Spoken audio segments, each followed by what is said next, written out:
धर्मराज युधिष्ठिर कहने लगे कि हे भगवान, अश्विनी शुक्ल एकादशी का क्या नाम है? आप कृपा करके इसकी विधि तथा फल कहिए। भगवान श्री कृष्ण कहने लगे कि हे युधिष्ठिर, पापों का नाश करने वाली इस एकादशी का नाम पाप अंकुशा एकादशी है। हे राजन, इस दिन मनुष्य को विधि पूर्वक भगवान पद्मनाभ की पूजा करनी चाहिए। ये एकादशी मनुष्य को मनवांछित फल देकर स्वर्ग को प्राप्त कराने वाली है। मनुष्य को बहुत दिनों तक कठोर तपस्या से जो फल मिलता है, वह फल गरुड़ ध्वज को नमस्कार करने से प्राप्त हो जाता है। जो मनुष्य अज्ञानवश अनेक पाप करते हैं परंतु हरि को नमस्कार करते हैं, वे नरक में नहीं जाते। विष्णु के नाम से कीर्तन मात्र से संसार के सब तीर्थों के पुण्य का फल मिल जाता है। जो मनुष्य षड्ग धनुषधारी भगवान विष्णु की शरण में जाते हैं, उन्हें कभी भी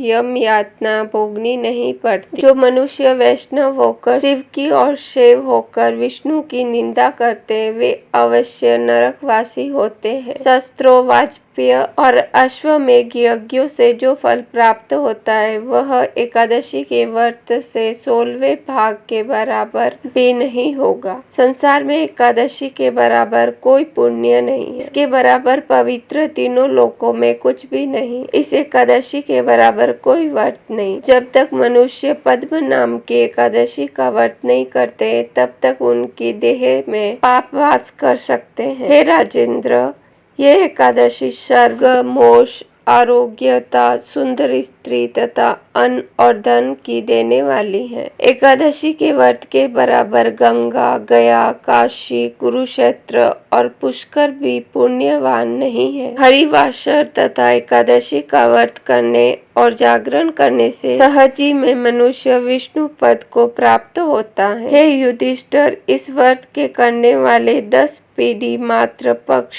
10 पीढ़ी पितृ पक्ष, 10 पीढ़ी स्त्री पक्ष तथा 10 पीढ़ी मित्र पक्ष का उद्धार कर देते हैं। वे दिव्य देह धारण कर चतुर्भुज रूप हो, पीताम्बर पहने और हाथ में माला लेकर गरुड़ पर चढ़कर विष्णु लोक को जाते हैं। नरपोत्तम, बाल्यावस्था, युवावस्था और वृद्धावस्था में इस व्रत को करने से पापी मनुष्य भी दुर्गति को प्राप्त न होकर सद्गति को प्राप्त होता है। अश्विनी मास की शुक्ल पक्ष की इस पाप अंकुशा एकादशी का व्रत जो मनुष्य करते हैं, वे अंत समय में हरि लोक को प्राप्त होते हैं तथा समस्त पापों से मुक्त हो जाते हैं। सोना, तिल, भूमि, गो, अन्न, जल, छतरी तथा जूती दान करने से मनुष्य यम को नहीं देखता। जो मनुष्य किसी प्रकार के पुण्य कर्म किए बिना जीवन के दिन व्यतीत करता है, वह लोहार की भट्टी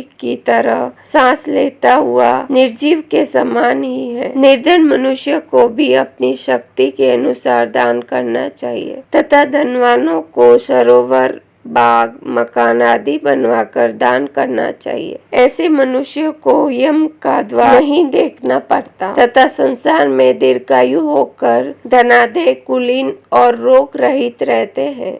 पाप अंकुशा एकादशी व्रत कथा। प्राचीन समय में विंध्य पर्वत पर क्रोधन नाम का एक बहेलिया रहता था। वह क्रूर स्वभाव का था। उसका सारा जीवन हिंसा, लूटपाट, मदनपान और गलत संगति पाप कर्मों में ही व्यतीत हुआ था। जब अंत समय में यमराज के दूत बहेलिये को लेने आए और यमदूत ने बहेलिये से कहा कि कल तुम्हारे जीवन का अंतिम दिन है, कल हम तुम्हें ले जाएंगे।